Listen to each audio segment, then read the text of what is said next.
Hey guys, Oliver Rio for the fourth episode of the Kaiju Group podcast. This week we have special guest Reddy Reed as a guest host, and we talk LGBT issues as well as suicide issues and much, much more on this podcast. So stick with us. We hope you enjoy.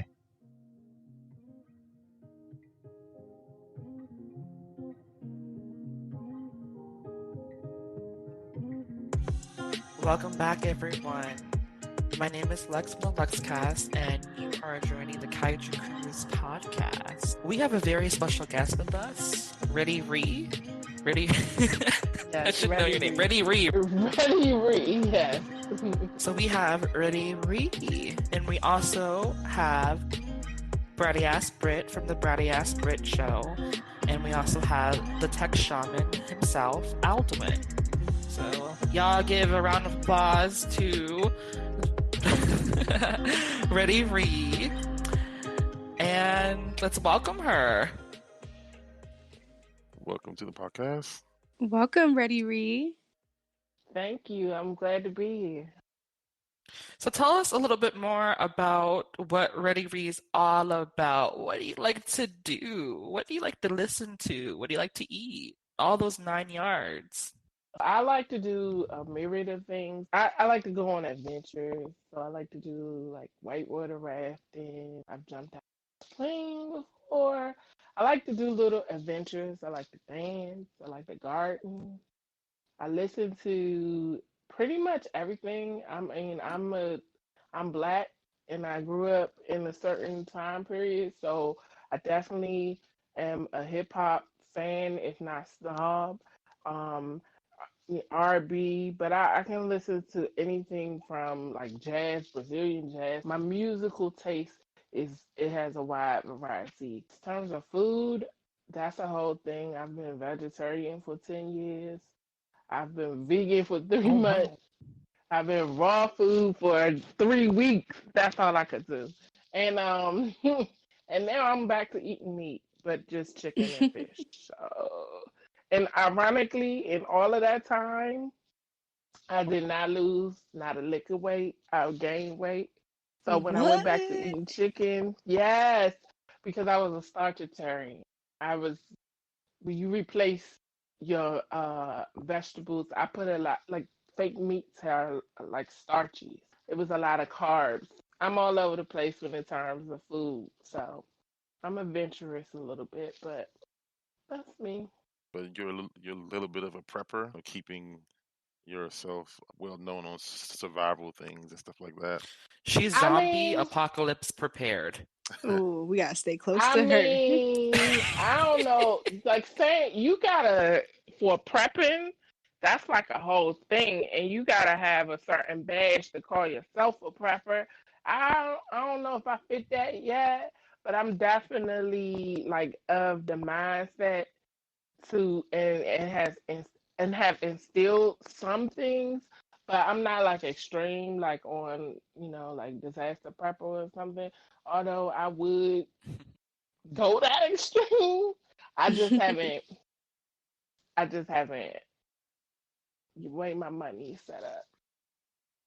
That's Well, for in the future. topic of like prepping, or just like being prepared in general, what do you guys think about the guy in like Silver Spring? Did you guys hear about this news like a couple like months ago? One of the alt-right people in Silver Spring, out of places in Wheaton, Bratty Ass Brit and Aldwin, really free. Apologies, but That's this okay. guy was literally holding like all like five. They took out from his house 500 guns, bunch load of ammunition, allegedly. Um, do you guys remember that news article? And it was like on the news everywhere too. Vaguely. Tech Shaman, did you remember? Yes, yes, I do. This guy was like he had a whole bunch of guns inside of his house and things, and he ended up, I guess, at the end of the story. I have to see if I can find it so we can drop it in the show notes so they can see it too. But Right. for the audience. But yeah, I think they eventually ended up letting the guy go or something. What? They release him back into the population, Lux. Were the guns I think no, illegal? he's still in his home. Yeah, he's near my in my part of town. Wow. Why did they let him go? the freedom to bear arms, I guess. Freedom for protection from militia and from the government, 500 whatever guns it is though. saying. Right, that's obsessive. Like, That's hoarding. it really is. You can't shoot all 500 guns at once. So, what you need all that for? He gonna And this is like why like arm people an are really army. radical with firearms too, because like I mean, we have like home protection. I'm not gonna say Right. what kind of stuff that we have, but like we do have like home protection stuff in case sugar honey iced tea hits the fan. You know, we're prepared. But 500, you need an armory, and you better not be putting that in the living room, in your bathroom, in your kitchen either. You Like, have to. Where else? That definitely is not Perspective fitting on all in his that. bedroom. Perspective on that. When you have Mhm. 500 guns, you're not doing it for self-protection. It's like, Right. like alt-right people, or like when they say that as sugar honey iced tea hit the fan, um, they're thinking like, oh, I have to fight the government. This is what they're thinking. So for you to have 500 guns, unless you're a dealer or a broker or something, that's what you're doing. You're like, I'm gonna have some arms for me and my people, and that's what they're doing, and that's why the government was interested in him. He not doing that for her. Or if you're a collector, you could be a collector. 15 firearms and 1,000 ammunition. That's how much he has. His plot was for white homeland, Oh, right? Yes. he was all the way crazy. How we He go was from the 500 one with the hit list with Alexandria Ocasio-Cortez, with Oh Nancy yeah. Pelosi, with Chuck, the guy named Chuck, all of the Democratic and liberal congresswomen, senators, House of, of course, House of Representative Nancy Pelosi. He had a hit list of the people who he was going to target. And this fellow's, allegedly, and this fellow's name is Christopher Paul Hessen. 49. Former lieutenant of the U.S. Coast Guard, by the way. I'm sorry, he was, during that time, the lieutenant of the U.S. Coast Guard in D.C. That's even crazier. Yeah. There's onions unraveling now, Riddy Ree. Right. It's the guns is the least of my worries, because as a person who had family in the South, 15 guns is not a lot. But when you said 500, I was like, you doing something else. But 15 is not a lot for an enthusiast. But that's the Right. least of the worries. The fact that he had like the hit list and all this, just the type of activities he was doing and who he was studying and how he was interested in survival, all of that is the big stuff. And the weird part, I looked through the article, it said he had 30 bottles of human growth hormone. Yep. Like, what the fuck is that about? I don't. Basically, human growth hormones act as a steroid sometimes. So when you get the chemical Oh. compounds of human growth hormones, basically you're like on crack for sometimes it could last up to 20 hours and you're like God mode. It's like almost like God mode. Your heart's pumping all this blood in your veins. You can actually see the veins as well. You can see the eyes a little bit red. You can see them sweating. You can see them frantic. They're stuttering sometimes. It's almost like So it's like white people PCP. right, but human growth hormones I believe you have to be prescribed a certain amount of hormone, of the growth compound. So basically, if a guy is a bodybuilder, you know what I mean, and he takes human growth hormones, his body is already prepped for more steroids, if it's steroids or human growth hormones. Basically, it makes the heart pump faster and it makes your muscle react. It makes you have a little bit more muscle into whatever you're impacting or whatever. Like I don't know, opening a door, you might just break the door. You know what I mean? It's crazy. People have to be careful with that too, especially bodybuilders, because a lot of people that take human growth hormones die. They can actually overdose and die. So you guys that are bodybuilding, trying to get that physique, trying to get that big aesthetic look, be aware of human growth hormones. And a lot of ladies use it too for butt injections too. Basically grows, they can do like a lot of stem cells as well. So they get tissue, they grow it with the human growth hormone, obviously, and then girls have big asses now. It seemed like a cocktail for disaster. If you got the human growth hormone to hype you up, you got guns, you got a hit list. That's all you need. So I'm glad they got him, or tried to get him. I guess he's released. I mean, he's still a citizen, he still has his rights, right? Now going on.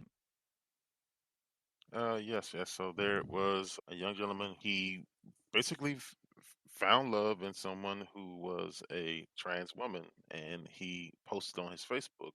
He kind of proclaimed his love for her and made it public. And shortly after making it public, he was kind of attacked verbally by many of males, his peers in his community. And it was actually a video that surfaced after he committed suicide. There was a video that surfaced with all of the crazy and vile things that people were saying to him. They were like surrounding him. He looks like he was trying to leave a store or something, and they had their phones out and they were recording him and saying that he engages in all these like different sexual acts and stuff, and they were they were saying f trans people and stuff. It was just all the way crazy. It was like an overreaction, almost like they were like angry or like jealous of this person or something. It's like they wanted him to react, and did. He ended up taking his own life. It's so sad.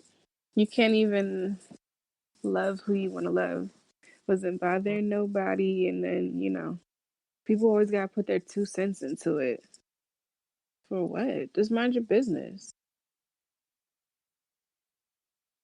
Yeah, yeah, exactly. But like, it was like crazy to see the video surface. Like literally, he was ambushed, Britt. And I wanna get your 2 cents on this too, because when I was young in elementary school, I was ambushed in the bathroom because I am who I am. You know what I mean? So I want to get Brady Ass Britt's opinion on this article or on this topic about this young man just going about his everyday life, walking in the streets and having these punks harass him. Like five of them, 5 versus 1, Brit.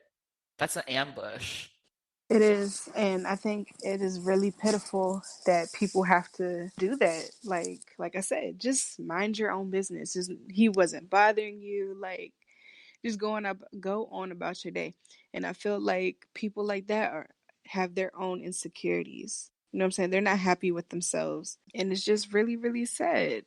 I feel so sad for for everybody that's involved. The people who are his girlfriend, the family, everybody. Like, it's crazy. And that's why a lot of people are still, not to put it like this, but kind of hiding behind closed doors because they don't know how they're going to be accepted once they come out. And I kind of hate that whole I'm coming out of the closet thing. I really kind of hate that whole term.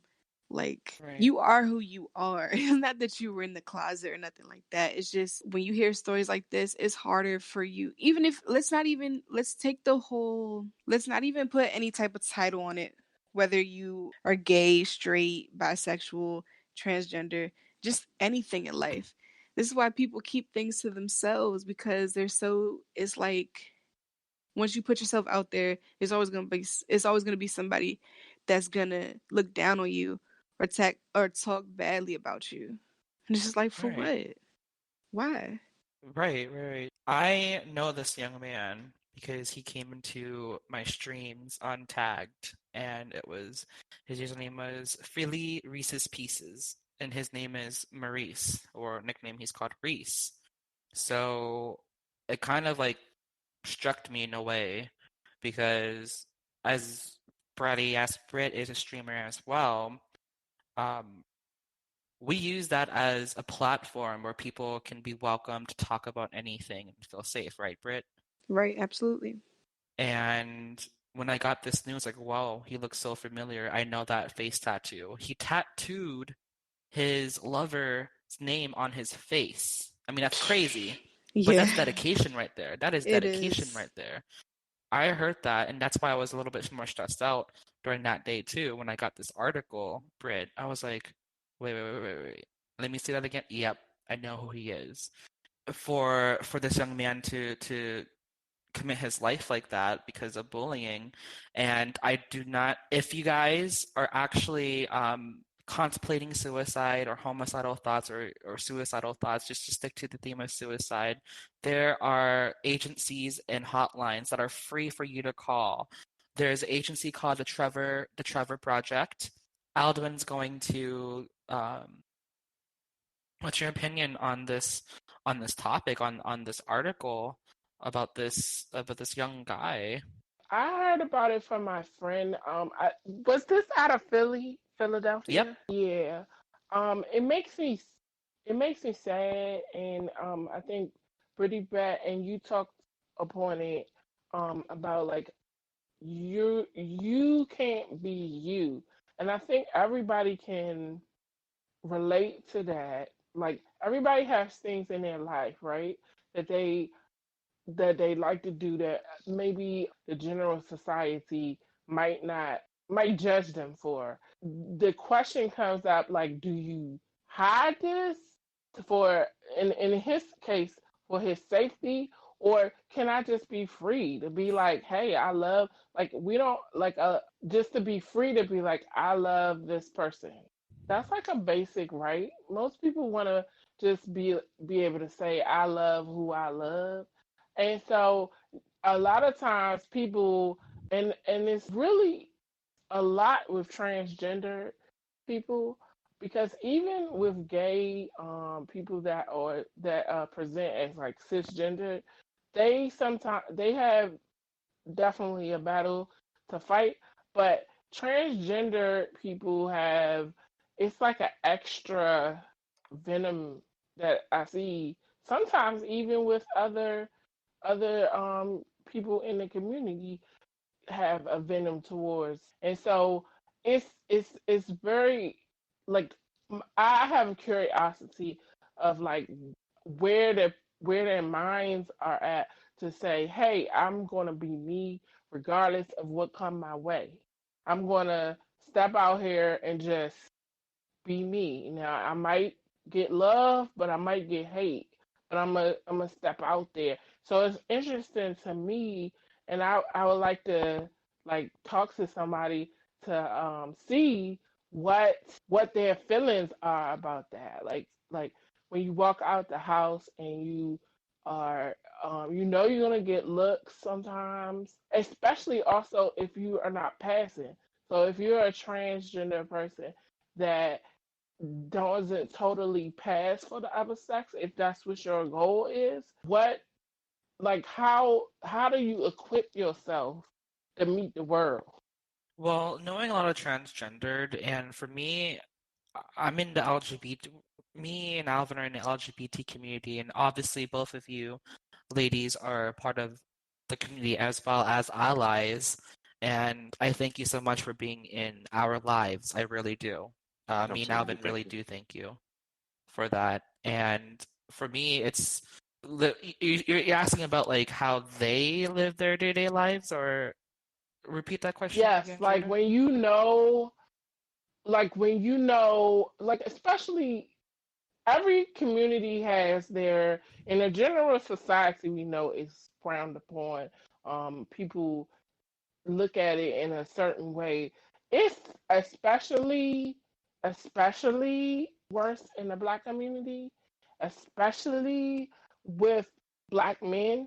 I saw a picture of this gentleman, but he looks like a regular like hood nigga basically. And so a lot of people have a thing in their mind, and when they see something different that doesn't line up, they they bring that venom hard on that person. And Right. I'm just saying, anybody, how do they equip themselves when they walk out into the world and they know this is coming? This is that they might meet this.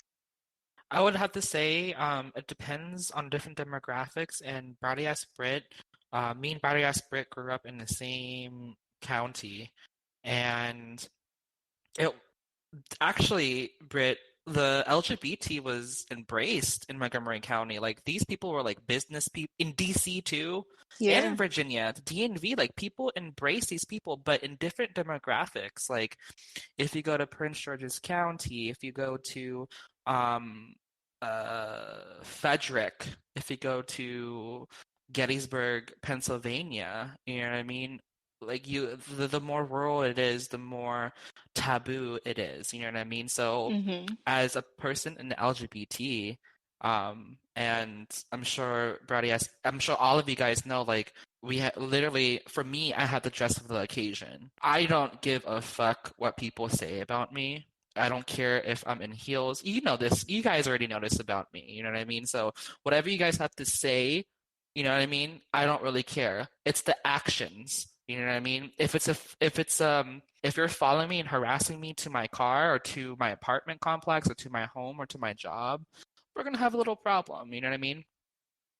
And this Mm-hmm. coincides with people being different as well, you know, with trans too. Like you said, in the Black community, Jarita, it's uh, a different type. I don't want to say breed, but a different type of situation because in demographic areas, you will have people who are influenced by what religion, and I'm gonna bring this up too.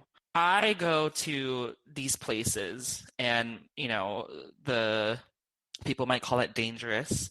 People might say you have to use your street wisdom or any of that like street logic in a way.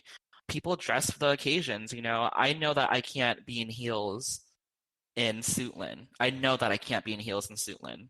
So, I wear flats. That's the fashion side of it, I guess. But the reason why people deal with this differently too, Drita, is because of how they were raised in the household, and old way of thinking. A lot of people have old way of thinking, like my parents. It's also like coexisting with each other. I know that a lot of people don't believe in my lifestyle, but if you just support me as a person, that's great too. Just don't, Brittany, like what our friend said, what our acquaintance said before in high school. I like you, Lux. I really do. But you know that you're gonna go to hell. Remember that Yeah. our friend from Wow. before, Mm-hmm. and that kind of struck you too, Britt. You're like, damn, I didn't know she even said that to you. I was like, Right. yeah, she kind of said that to me. Crazy. And for that, it's how you're raised. You know what I mean? In Montgomery County, I know that it's a little bit more open, acceptable. And then when you go to Mm-hmm. different areas, it's not, especially in DMV. It's like, be careful. But for me, I'm a Taurus, so I don't really care. If you if you touch me, Oh you better man. have life insurance. Right. And that's not a threat. That's a promise. Shoot. And going back to the light, and then like diving into that too, like for people to cope with that, I know that a lot of transgendered people who are Black that had to come in and out of the house and change in the backyard in their regular growing up, so that their father or mother don't see them, or both of them don't see them in heels and a wig. You know what I mean? Um, friends, these people with their friend's house who are okay with that lifestyle, who is okay with them dressing up. Um, we might call it cross-dressing. I call it androgyny, but cross-dressing is a little bit more taboo. It's like a little bit more fetish-wise, and to me, it's not really a lifestyle, like an everyday lifestyle. For me, Reddy Ree and Brady Britt and Aldwin, this is my lifestyle. Me coming out of wherever I am in red bottoms, some good ass bags and shit like that. Yes, That's me right baby. there. All Mm-hmm. right. And if anyone has a problem with that, or my family, you can come to me. Fight someone your own size. And this video too, these little munch kittens, little fucking punk munch kittens, right? Are harassing 5 against 1. Who saw the video? No one saw the video yet? Well, you guys should. I commend him for being strong. because Hmm. he didn't walk away. He was like, "So what? So what if I do that? What's your problem with that? Do I even know you? Who are you?" And these are the people who prey upon people who aren't heterosexual. Why would you go to somewhere? Why would you actually plotted to go out into the streets to find this man so you can record that on Facebook? I was Get the about to hell say out of they here. weren't even friends, right? They like, how did they know he was like? I don't. The I'm trying to power of social understand. media? So they went and looked for him, basically. Yeah. It seems to me that since it was on his Facebook, it might have been some of the people he called friends and family who spread that around too. Oh, like, 'Cause was it a surprise to them? it most likely was, but it's just that I believe that's where those people came from. It was Hmm. friends of his and family of his who may have shown the post to other people, unless it was like a public post and people were searching for it, because Facebook is designed to connect people who know each other, you know. So I'm Yeah. just assuming that someone saw it on his, a friend of his saw it and wanted to stir some trouble up. Yeah, like look at Maurice, what Maurice wrote on his wall, and Right. then it gathered momentum. Yeah. Depression and having suicidal thoughts is very serious and it's very scary. So, anybody out there, like if you have depression or you have suicidal thoughts or you know somebody who is having suicidal thoughts, anything like that, um, call this number. It's free and it's 24 hours. It's 1-800-273-8255. That's 1-800-273-8255. And again, it's free, it's 24 hours. These people are there to help you and whoever else may need help. Even if you have the slightest thought of, why am I here? Please call that number because you have a purpose in life. Thanks for that message, Brady ass Brit. Of course. Like I didn't see the video, so I couldn't tell his demeanor, but just judging on like how he dressed and stuff, he looked like a straight cisgender male, right? And in the black community, I think that other straight cisgender males, it's like when you were talking about how like when you grew up and stuff, and how in Prince George's County, I there are plenty of LGBTQX people in Prince George's County that get love and support, but I think it's if you are neatly put into this box, right? Like if you are something that my brain I can wrap my brain around and put you in this box because I've seen it, I've been exposed to it, is one thing. But when you have a masculine male come out and say that he is dating a transgender person, I think that especially gets a lot of backlash and bullying because it's kind of how people think about like the download, even though transgender is not the same as gay. It's like it's just a certain level that they're like, "What you look like me?" Like, and why are you into this? And they come with that venom. And I wanted to ask Alvin because I know Alvin, to me, is a masculine male, gay male, and when you interact with, and he's from Prince George's County in Forestville, when you interact with other guys and people like that, what was your experience? Is there things you wouldn't do or people you would not let know your lifestyle, just based on, your experience? Well, as far as I'm concerned, I've been very, very fortunate because I have a very, very short temper. It seems that when people have seen Lux and myself out, it seems that they don't really say much of anything. I think the closest comment that anyone has ever had was, "Those are two dudes. Yo, those are two dudes holding hands. What kind of time? What the hell kind of time is they on?" Right? The girl looked at Lux and said something like "calm down" or whatever. This is what they do. Like this is what the world is now.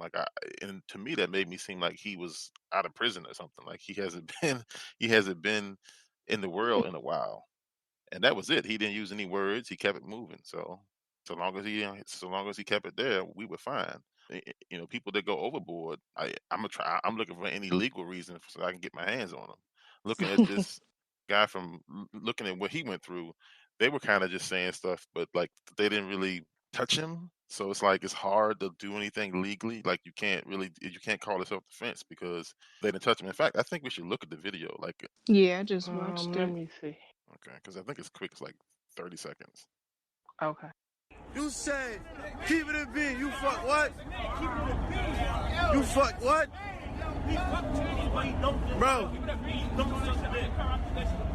Bro, you do what? Fuck training, so what? That's thorough? Hey, because Like, that's not thorough. You sucking dick and all that. That's not thorough, sucking dick and all that. He don't suck dick. He don't get He suck dick. That's so annoying.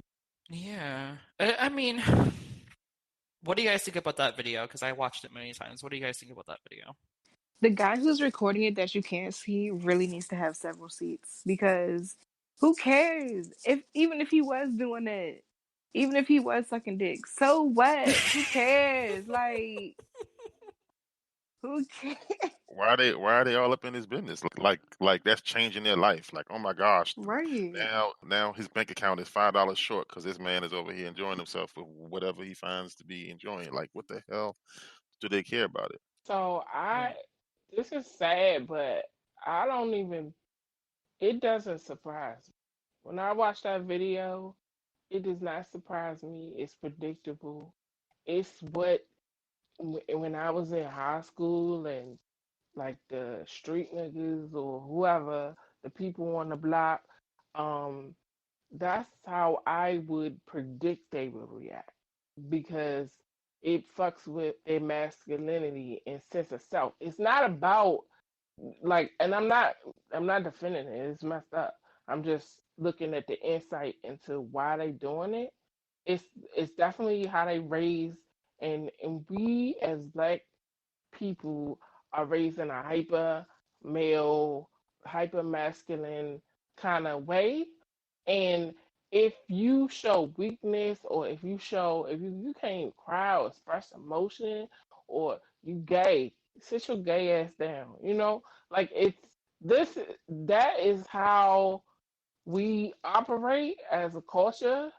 And so when they did that to him, it's not surprising, and it's really they looking at themselves because they seeing him and they like, oh, they chastising him because they like, how you call yourself a man, but you are having sex with somebody that they don't deem as a woman, and so it's not surprising, and that's sad to say.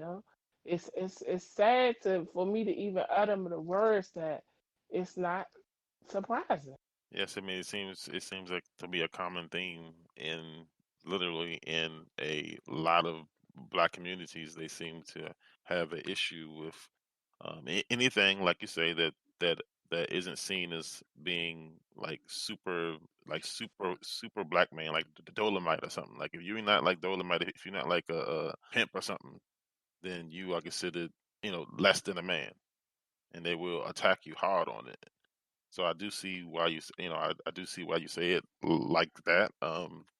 I just feel like I'm lucky that I haven't been surrounded by that kind of stuff because I would have been in some kind of legal trouble because having a short temper, I don't think I would have taken it as easy as he did. I would have been looking for a way for me to call it self defense, but they didn't touch him; they were just recording him. So, Well, in that case, I'm gonna have to relieve Bratty Ass Brit because she has work tomorrow.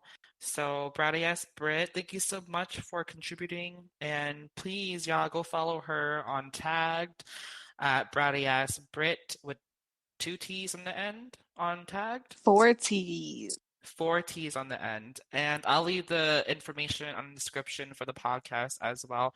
And don't forget to guys to go to our podcast at www.kaijucrew.com to follow Bratty Ass Brit. All right, my lovely people. Thank you so much for joining. And sorry I have to go, but you know how that goes. Also, yes, Ready Read. It was so great meeting you. It was nice talking to you. I think we might have to chill in person because you seem real, real cool for real. Thank you. Same. And as always, much love to Lux and to Aldwin. Once again, if you or anybody else that you know is having any type of depression or suicidal thoughts, call the number 1-800-273-8255. It's free, of course. Everybody loves free things. And it's 24 hours. So you have no excuse because we need you here on earth because you might be the next, I don't know, whatever it is that you want to be. And so we need you here for that. Right? Don't y'all agree? Absolutely. Absolutely. So once again, thank you guys. Make sure you follow me, Bratty Ass Brits, and I hope y'all have a great night. Bye-bye. Bye, Britt. Bye. Ready, Reed. Did you want to bring up a topic in your life? Something that happened, like something anything that's happening recently in your life, shit that you just want to like talk about, anything on the news that you want to talk about, politics. It's your floor. You can say whatever you want on this podcast. Well, what's going on without revealing too much for me is that in my job situation, that they are looking at letting go people, and I might be one of the people that they let go. And that for me and for anybody that has experienced that is a very like daunting kind of shake you up type of thing because I'm also a planner and a like my name Ready Read. I like to be ready for that scares me, especially coming of a recession, which everybody in the news and in the financial says is looming and coming. So that's the topic that I kind of want to bring up. Is like a coming recession. Like, what are y'all?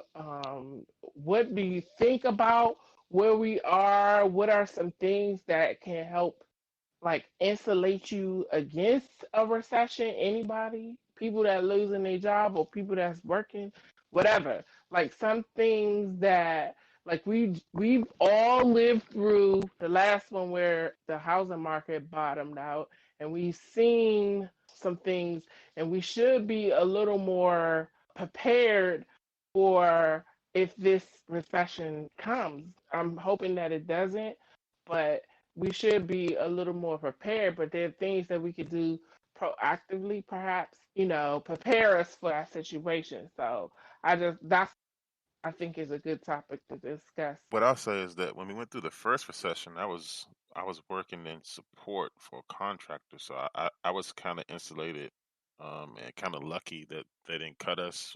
Our money came from the patent industry, so um, there was a lot of money that was going in from companies who were trying to get patents. We kind of had our own money, so it didn't really like affect. I didn't really feel the sting of it directly. Like I saw people who weren't able to get loans and things like that. I saw like people who lost their homes, but I was very fortunate and very lucky. This time around, things are a bit different. We've got our own company, and we rely heavily on customers, so it's going to be a different outlook. It's going to be, hopefully, it's the same. No one wants hardships. But Lux, what do you have? So my contract got terminated, and basically the donors asked for their shares back and the equity that they put into the Young Scholars program. I was going to say that literally we had 3 days to clean out our cubicles and everything, so I wasn't prepared, but I had help from my now husband, Aldwin, and friends and family. And this was early on in our relationship too, right, babe? Yes, it was definitely. And I didn't know what to do. And quite frankly, I was unemployed for a very long time, and I was, on support with what was in my savings, what was, given to me by, because my parents felt bad and they were holding me up until I can find a job. And then I got into retail, and then I got into telemarketing, and then that didn't work. I went back to retail, and then I went back to retail, but then I realized that that was seasonal and they were cutting people too because they wanted to make people full time at this retail position. So I opened my own business. Me and Aldwin and my sister decided that that would be a better option for us, and I started to make shoes. That was an eye opener that people have to have. A lot of people want to be humble and want to be wise and all. You should never have a plan B. Always stick to plan A, right? But thank God I actually had a plan B, which was the shoes.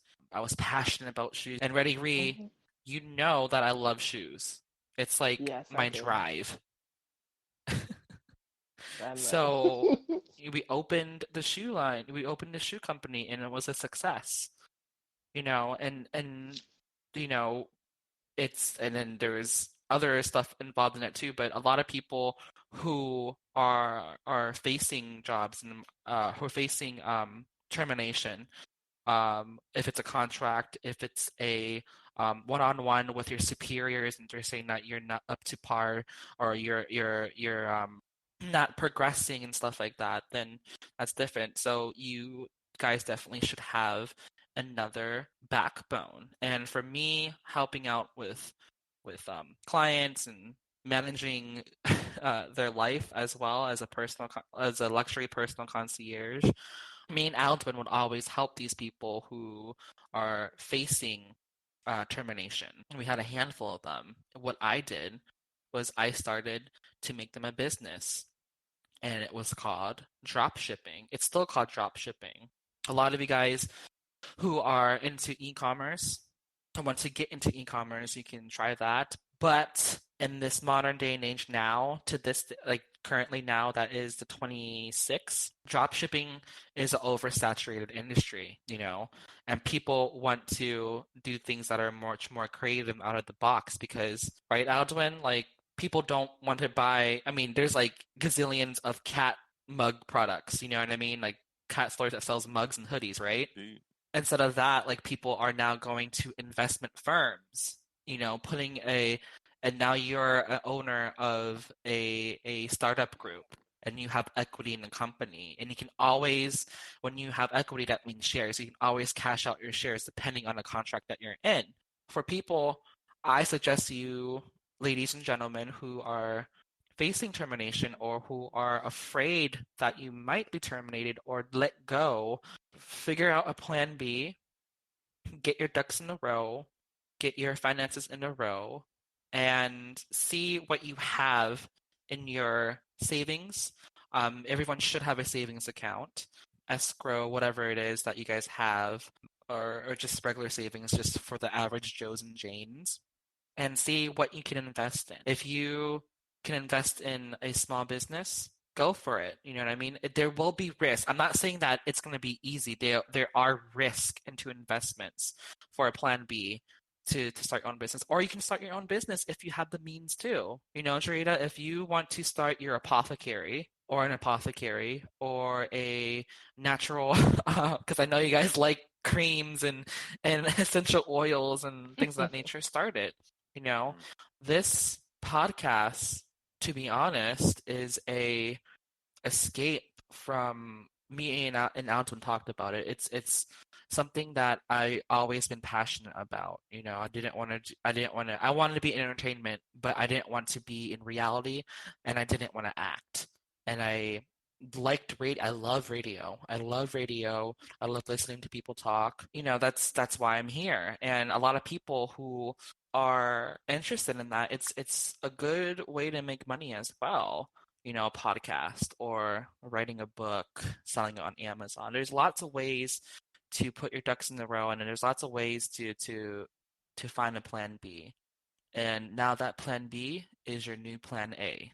There's plenty of outlets out there. There's plenty of options. I say that to all of you guys are listening, and this is only my opinion, invest in a company that you believe in, and you understand the rates, APR, and your payment plan with them, as well as their interest and things of that nature.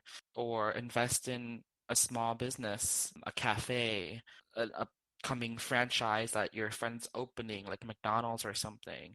Some money in, everyday stocks like Coca-Cola or NASDAQ. Whatever research that you guys have too, you guys have access. If you're listening to us on the phone right now, you have access to find different sites that will help you deal with your situation, or help you manage your situation or cope with your situation. If you're in debt, there is debt consolidation, and I had to help a lot of my clients with that too. So if you're in debt, you know what I mean? If you guys aren't, then go ahead and try to start your own business or find another job too. There's always another job that's hiring. But I would prefer all of you guys to, if you guys are interested in e-commerce or opening your own business, go for it. Go for it. There will be risk, there will be hurdles, there will be obstacles. But when you are doing something that you support or like doing, different doors open up for you. Like, for instance, let's say that you really like this podcast. You know what I mean? You want to start your own podcast. Go for it. Go for it. Research on what equipments you need, or you can merge with, I don't know, HBK, the tech podcaster, or a pop culture podcast. You know what I mean? And they'll be willing for you to actually get a certain portion, a percentage from the podcast, and it works out. A lot of our clients merged with different radio stations, XM Satellite Radio. We have podcasts, and the most successful are on podcasts. Remember, babe, remember that woman that did her mom lifestyle blog? Right. Yeah. So hopefully that answers your question. I know that was complex. Mm-hmm. No, it does. One of the things that, like, I always look at, and I do think starting your own business, not waiting for someone to fire you or let you go, and you succeed or fail on the merits of your own effort and what you put out there, and then the fickleness of the market.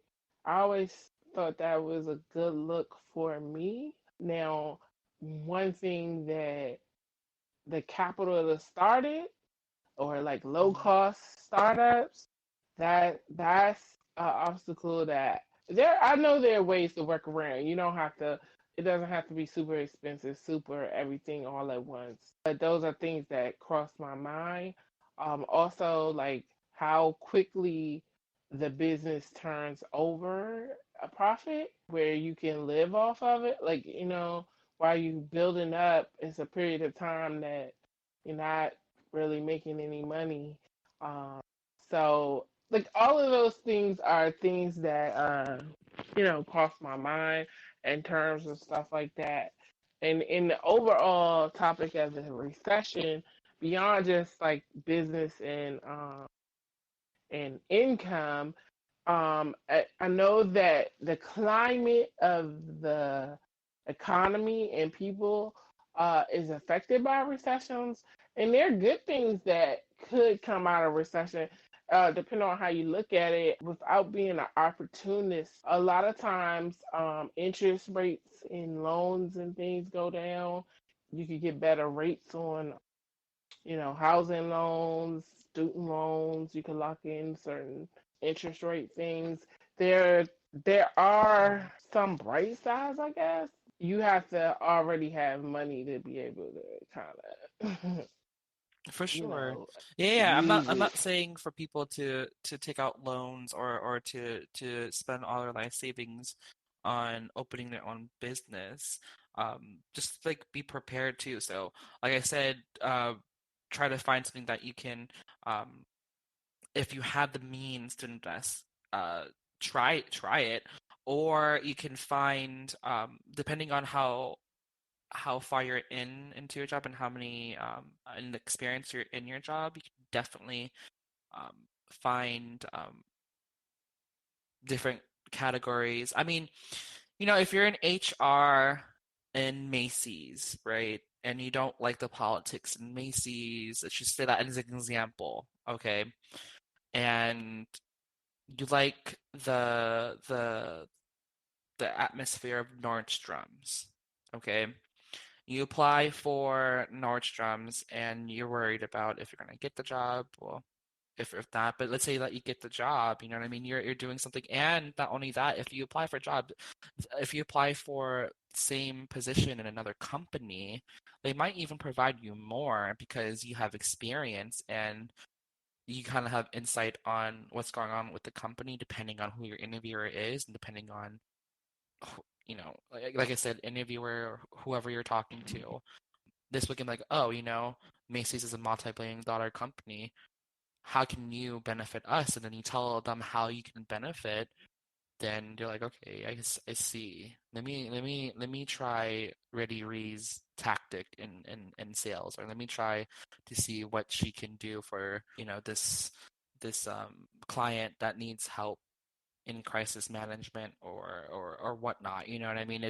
There's once you find a job, they're gonna be like, okay, you're either with our enemy or you're looking for another opportunity. You just have to really sell yourself, and you can always find another job. For the people who are in that too, like in that situation, such as you, I say have a plan B. Like Mhm. apply for jobs, try to be optimistic, and also do your research too. Like we talked to Ready Ree yesterday about it, and I asked her some questions. Like, is there like a payout that they can give you since were you in a contract? Are you in a contract, a government contract? No, Ready I'm Ree, a regular worker. regular worker. So Yeah. They'll talk to human still give you resources. severance. They give you Right. severance, but it's still, I mean, it's thankful for the severance because some people don't get that. There was a black man who actually applied to be a city councilman, and his application was withdrawn by the mayor. Why? And you know, of course, a question mark goes up. Why would the mayor withdraw this man's application? Well, you might want to sit down because the mayor's response was because he is black and the city isn't ready for a black man. What? Mm. She proceeded to tell. She proceeded to say that the candidate was real good, but he's black and we don't have a big black population, and she just doesn't think that the city was ready. Does she even have the authority to do that? So she allegedly said that he can't have the position because he's black. Is that what you're trying to say? So he applied. He applied. He filled out an application. What's the process for being a council person? That's You a good fill out an question. application. I would It's love to not see if we can a get him on here. voting or nothing. It says the mayor allegedly. Oh, actually, it says it in the article. You're right, Lux. It says the the mayor allegedly withdrew the application of of the person for finalist for city administrator.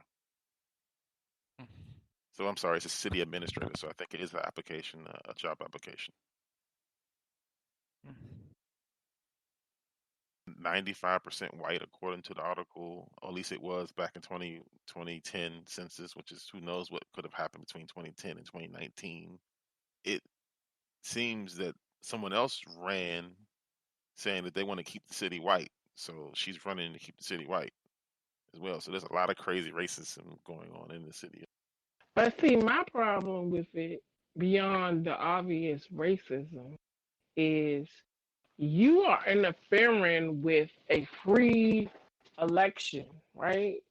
He just putting his hat in the ring. He like, I want to run.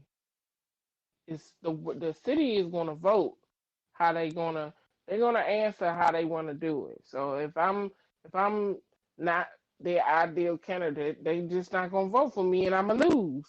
But he's like, I just want to run, and she don't. What she did was crazy because she just was like, I'm not even giving you the opportunity to run. I'm going to make the decision to allegedly withdraw your application so we don't even get to see what like a free fair election will pull out, because if the city is not ready for a black man, it will tell in the result of the election. Am I right? Yes, but the things got even worse when a longtime city councilman defended the mayor and said, without anyone even asking him, that interracial marriage makes his blood boil. The councilman says, "I'm Christian, and my children and my Christian beliefs are you don't interracial marriage. That's the way I was brought up, and that's the way I believe." I'll be like, sir, we weren't And even she talking also about said, that. keep Marysville a white community as much as possible. My thing is, let them vote. They obviously it seemed like it is a racist community, and he probably would not have gotten elected. But why ensure it by withdrawing it? Let him. I just think that's crazy because if you, it does seem like for that many people right there to be racist like that, it's probably is a community that is racist and not ready for a black, you know, whatever he was running for. But my thing is, let them try. Like if it's no point in squashing them and quelling them, because if it's like that, it'll just happen because the people just won't vote for him. So that to me was extra and stupid on her part. Looks like it's Um, Michigan, I saw something about Jackson. Marysville, Michigan. Oh, that's yeah, Marysville, yeah. I'm laughing because when you read the quote and you was like, she said proceeded to tell me that the candidate was real good. I thought that was you, like, saying it like that, and I was like, oh, he didn't use correct grammar, but that's her. She said it like that. I'm laughing. Yes. Yes, it's like that's the person who wants to keep the county white and doesn't think that the city is ready for a black person. And He this was person, real good. Okay. You don't even seem qualified. if we had the funds, I would love to go to go to this place and do a podcast, talk to people on the street, and say, "Hey, have you heard about this? What do you think?" It's just to see what happens. They tell me to get my what's the name ass out of there, then now we know, and it'll be on the podcast too. That's really a weird. Okay, I mean, that'll be interesting. Actually, that's gonna be. Would that be interesting going to these different places and asking, what if we get her coming outside of her office and we kind of Excuse me, approach do her you like have any comment? paparazzi? We want to hear a comment on what you said earlier in the Washington Post, ma'am, ma'am. Oh my So I don't gosh. care what your name is. This here is a sundown town.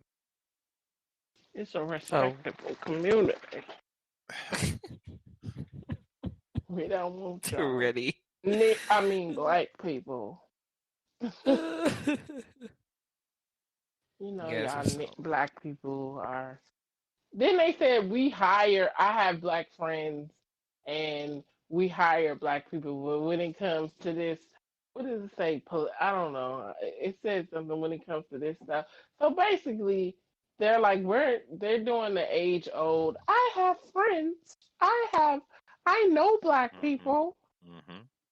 But when And it's not when a it black comes to using their brain or being in charge of something, hell no. thing. Well, you know what? If we can give her something similar to Charlemagne, I would. Kathy Heyman. Oh, like She, the Donkey of the Day thing. yeah, she definitely deserves a version of the Donkey of the Day. Yeah. The Sugar Honey Iced Tea Awards. We did that last time, remember?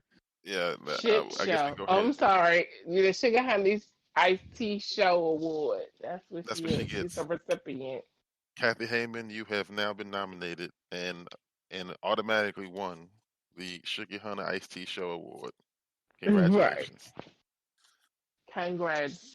That's I wish I feel bad for that person. Um, I mean, I don't know. I wonder if he's staying there or moving. I would consider moving. I'd be like, I don't know if I want to raise my kids. And it's Michigan though. Don't they aren't they somewhere near Flint with all that effed up water there? Well, Maybe they're no, but drinking. Michigan has a lot of like it's a lot of places that are white. Like I just drove to Maine. A lot of those states, like going up that way, they have a lot of like totally white communities. You don't see black people for miles and miles. So, I mean, I don't doubt that it's a white community. It's just Um, for her to do that is crazy in this day and age. person that killed 11 people in the Pittsburgh synagogue last year is facing the death penalty. Now, Hmm. I'm okay with this so long as Dylan Roof's ass is facing the death penalty. Hmm. Dylan Roof's ass is facing the death penalty. This is fine. If Dylan Roof is not facing the death penalty, I would be kind of feeling some kind of way about this in a way because the Dylan Roof shit came first, and that was a disaster as well. I know it's a different state. I know it's different law enforcement agencies, but federal law is federal law as well.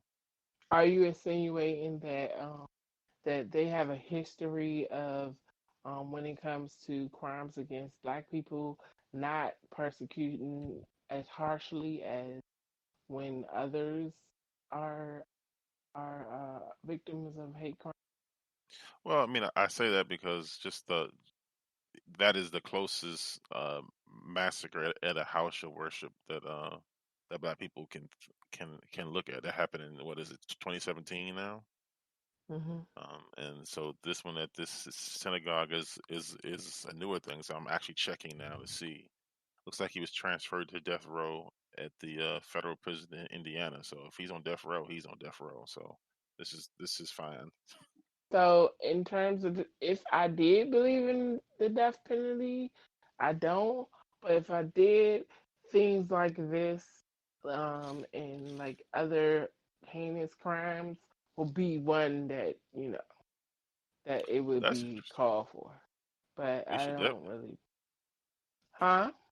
So that's interesting. We should probably, before we go, discuss the death penalty because you said that you don't agree with the death penalty, and I, I know there's listeners out there who feel both ways. Um, what if you feel like speaking on it, what is your feelings on the death penalty, real quick, before we go? Well, I don't believe in the death penalty because I just feel like, well, first, I feel on mass, the system is so corrupt and fucked up that I feel like if you are clearly prosecuted for a crime, I'm not really sure that you are I don't have faith that it's necessarily you that committed a crime. Not in this, I'm not talking about like in this case or even when you caught red handed or whatever, but I'm just saying on mass because you got to look at it. The death penalty isn't only given to mass shooters that they catch red handed, it's given to just everybody, and they're not going to Right. um, distinguish those cases. I do believe in redemption. I am a Christian and I do believe in redemption. I know that a lot of Christians believe in eye for eye, and I'm not speaking against that either, but I do believe in redemption. And so I think that everybody can um, be redeemed if and this is a religious thing, but if God or if they pray and make a turn of attitude. Now, I don't think that that takes away what you did though. You still got those marks on you. So, but I believe in redemption. And a lot of times if you really look at the people that commit crimes, whether mass crimes or interfamiliar, domestic, whatever type of murders or heinous crimes, a lot of times they're victims themselves. So I just I don't necessarily believe in the death penalty. I and I'm weird because I do believe in taking measures that might end in death. Like if you have a gun to my loved ones or my head, I might kill you to preserve my life or my loved one's life. But as far as like punishment, once you have been deemed guilty, are not in that. What was your thought? I want to make sure that the person is punished. Um, for me, it's about the suffering of this person that decided to take another person's life or multiple people's lives in general. I feel like if you can be sure that this person committed these crimes, then it's okay. But if there's any doubt whatsoever, then I believe more so in the person being confined, because if they're confined, then you can recheck the results. Sometimes you find out that DNA evidence has cleared the person like 5 years later. So if there's any doubt, then I don't believe they should be allowed to use it. But if you're 100% certain, if you can be as certain as possible, if there's like when this guy did what he did, like literally he walked in and killed these people, like there's no doubt, like people see him. Um, but if it's a situation where like there's these murders, no one knew what was going on, the evidence was like circumstantial at best, then I believe that if they can convict him, then it should be like a confinement type of thing instead of death penalty. I don't really care how they do it. Like if they find that it's 100% or close to 100% as possible, I don't care if it's injection. I don't care if it's by being hung. I don't care if it's hell electrocution. I don't care. Well, for me, it's I wait. So if the person was convicted and wanted to die, and I was like the judge for it, I would not let him die because that's the easy way out. He already told me that he wants to die, so he will be institutionalized or he will be confined, isolated, whatever we have to do because he just took someone else's life or he or she committed this crime. You know what I mean? So, and they're not remorseful. Uh, you know what I mean? But at the same time, what's stopping the person that's saying, I don't want to die and then really wants to die too. So for me, it's a very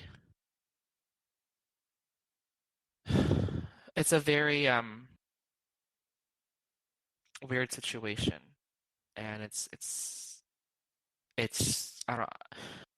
I don't want to say I don't believe in the death penalty, um, because I do want them to be gone and dealt with, but at the same time, I know that I don't really know how to explain it, but it depends on a circumstance, as what Alvin was saying. So yeah, I agree with Aldwin. Well, Case I by guess case. yeah, because everybody's case is different. Like you can't just blanketly, blanketly, apply it to everything. Like just like what's kind of going on, we're seeing that these people have been exonerated, and that they're finding that the data was wrong. Like that is horrible. Like what you were saying earlier, Reddy Reed, is just that it's crazy that they are finding, oh, this person was innocent the whole time. Too bad we killed them. It's like what? You didn't you Yeah. didn't you didn't check the results. You didn't have another person look at the lab results. What, you didn't look at the camera that was across the street? And Like that's what? pervasive in the legal system. It's not even like an outlier.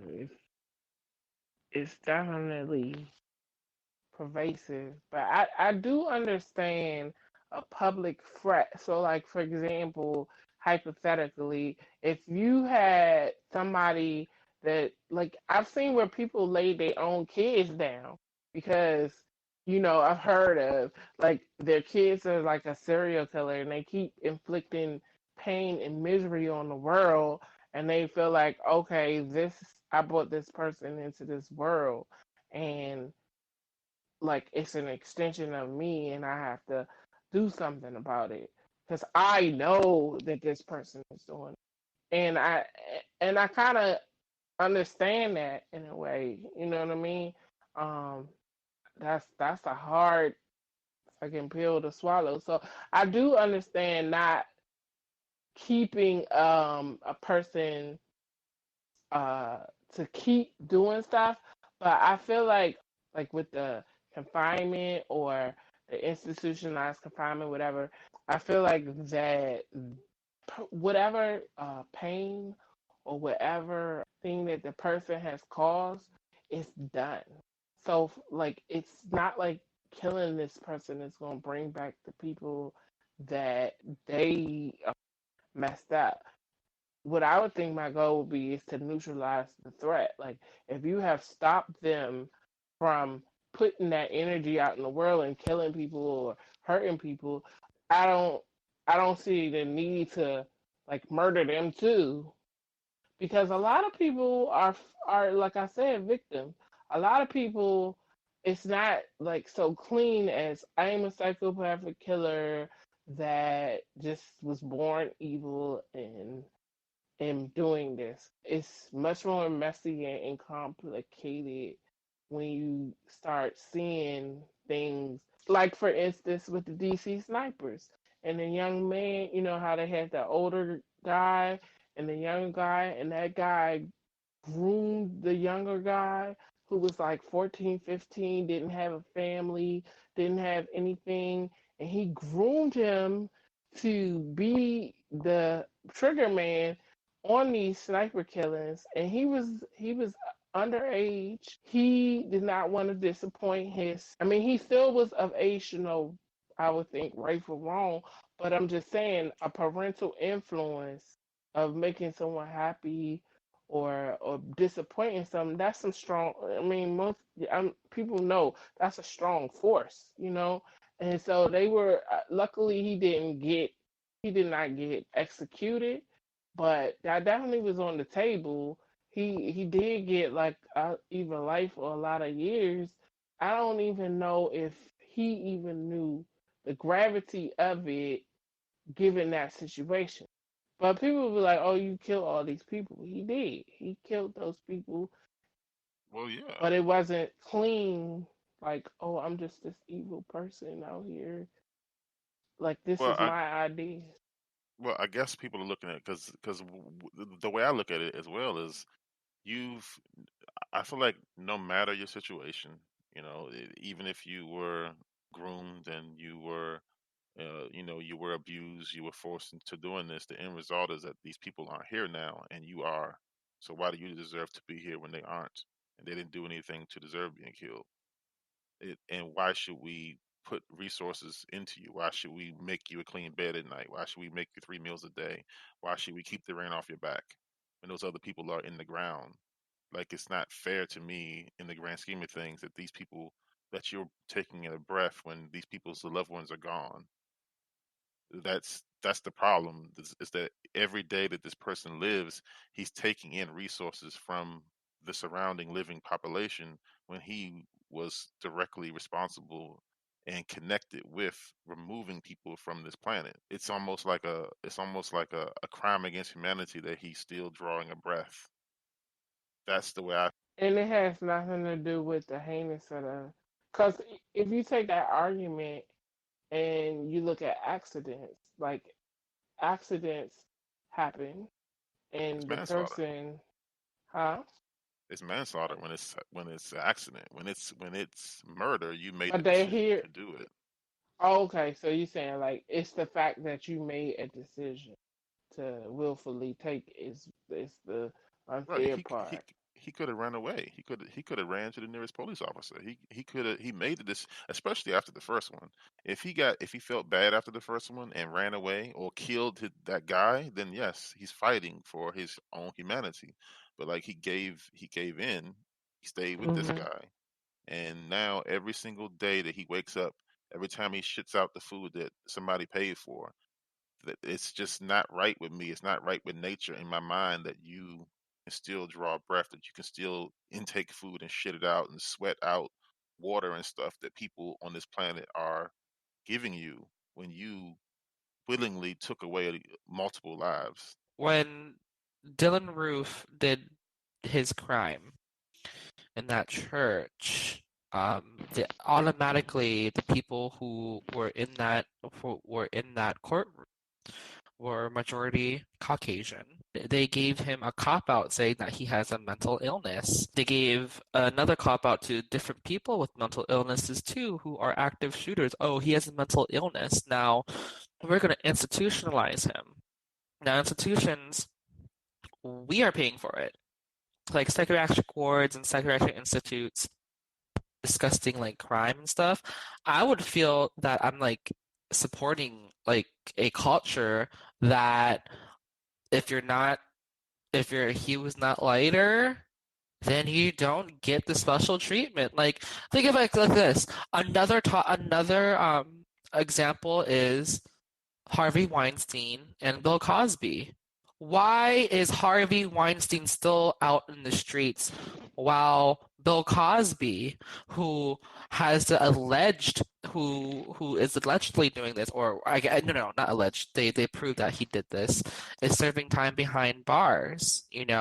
While because these people came consensually. For Harvey Weinstein, it wasn't consensual. It wasn't. And I will dare ask someone who is viewing and listening to this podcast that, it is, it's what Bill Cosby did is wrong. Yes, what he did is despicable and what he did was wrong and they approve. But what Harvey Weinstein did too is that he would go to parties and it will be already provided for him. These ladies, young ladies, and they will go to town, do sexual things to them. Or what Harvey Weinstein was, people say he violently raped them. These girls, for Bill Cosby, I'm not saying that he that was violent or not, because I didn't really follow the article. What I know is that he did something bad. Everyone should have that equal punishment. So when we're talking about equality, punishment should be equal as well. You're not going to cop out and die on my watch. All right, everybody. Thanks for having me. I really enjoyed the show. Yep. Thank you so much for joining us. We'd love to have you back again sometime soon. And we will see you guys in the next podcast. I am Lex from LexCast. I'll do the Tech Shaman. And our very special guest, Brady Reed. All right, everyone. Have a good night.